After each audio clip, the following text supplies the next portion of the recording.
It's been a damp couple of days here in Downeast, Maine, and today is July 4th, 2021, and I just finished another garden-related project. These are my cucumber trellises, and I decided to slant them out so I could have access to the bush beans that are planted down the center.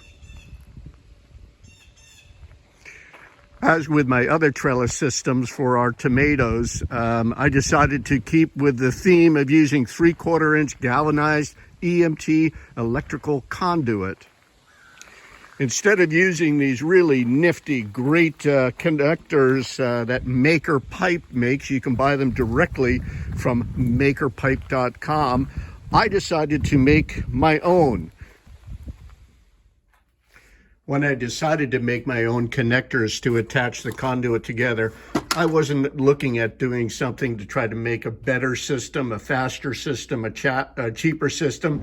I was just looking at trying to do something on my own and experiment.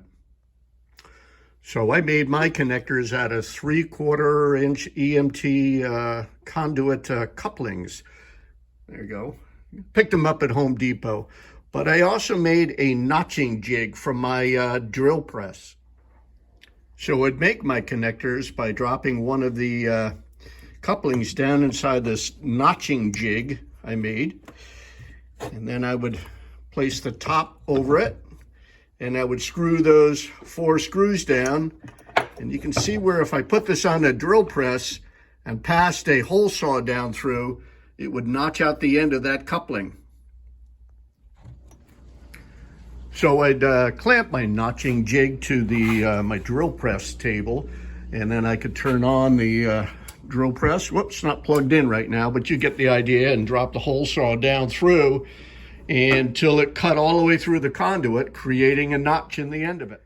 So what I would end up with is a coupling that had the end notched out of it, so it would fit over the other coupling. Now this is a throwaway. What happened is that this is actually a mistake.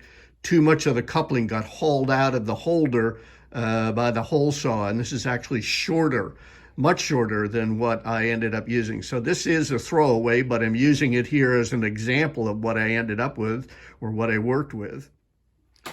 Once I had the 2 pieces prepped, I would clamp them in this seat clamp that was clamped in my vise. Then I would take my Henrob 2000 torch and light it up. And using a filler rod, I would create a weld around the perimeter of the 2 pieces, welding them together, making them as one. This is just a fantastic torch. I love it.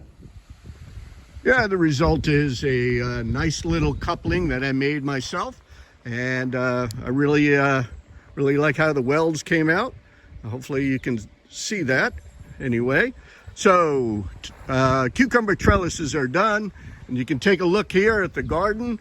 It's really coming along quite nicely with our garlic. We've harvested all of the garlic scapes, and we've been using them in our meals. Onions in here, a sunflower over there. I have stolen a couple of potatoes out of here, but look at that, boy. They're doing great. Peppers are doing great, and we're starting to have some blossoms come out on them. We have some basil in here as well. More tomatoes. These are our determinate tomatoes, along with some onions on the end. We have carrots on the end over here, and we have some parsley there, more onions.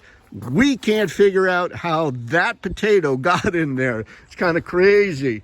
More onions, and the beets. We absolutely love the beets. We'll come out here, trim off leaves, and we saute them, put them in our meals, and then we're looking at some pretty decent, can you see that? Pretty decent beets here that we could really harvest at any time. More sunflowers. We have to harvest some lettuce because it's about to bolt. More onions, some determinate tomatoes, and I need to do some work on them. I can pull that off of there. Yeah, these suckers are growing really quickly. More tomato plants here. Cherry tomato plants here. Look how tall they're getting now. Worked out nicely. More tomato plants. We have beets in here that look gorgeous. We're doing an experiment with covering our garden, this bed, with kind of an insect cloth. And boy, the difference with the leaves on these plants is quite a bit different than what we've got over there that's uncovered. More beans in here. We've got our peas coming in pretty strong now. And boy, don't they taste great. Just pick one right off the vine and lovely, lovely. And snow peas. There we go. This is snow peas right there. Turnips down there. And I've been trimming off the basil. We've been using it in our cooking. We're going to start drying some. More potatoes in here. Sweet potato, sweet potato, sweet potato, sweet potato. Different types, excuse me, snow pea. Different varieties of potatoes there. Dill, strawberries and some basil. Our herb garden with more basil in it. Sage, thyme, oregano. I can't remember it all. Some chives over there. Our blueberries are really starting to ripen. This is my bird cage that I made out of surveyor sticks and some rebar, and just everything is repurposed. Absolutely everything has been repurposed. But anyway, that's where we are, July 4th, 2021. I almost forgot. We have some butternut squash coming in here. We don't have as much sun on this end of the garden, as you can tell, but some other lettuces and other greens in there. But check this out. This is Jennifer's flower garden that she has always wanted so that she could feed the birds and the bees back here in the back of the garden. All right, that's it for real. July 4th, 2021.